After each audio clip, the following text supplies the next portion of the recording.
chegando.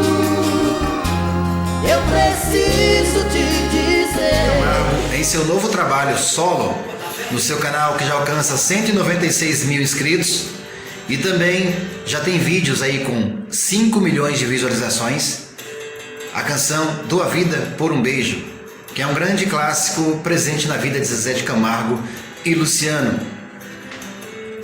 O canal já possui vídeos de 5 milhões, de 3 milhões, de 2 milhões de views e outros vídeos e participações como a canção Matuto, com Lorena e Rafaela. Falo de mim, esse matuto. Acompanhada sempre aí de um violão, e o seu produtor, Zezé de Camargo, está colocando em pauta um trabalho, um desejo seu de fazer aquilo mais ou menos solo, um estilo boteco, se preparando aí para o trabalho rústico.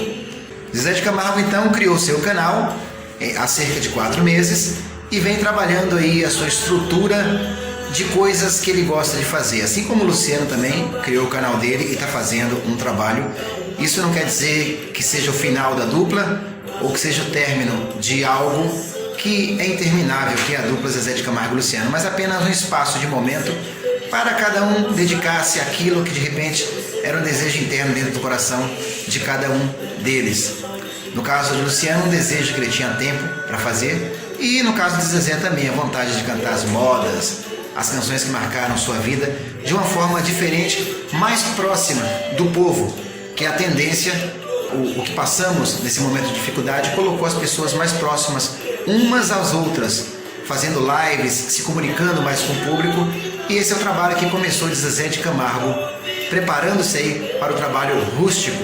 Um abraço a todos e estamos conectados por aqui.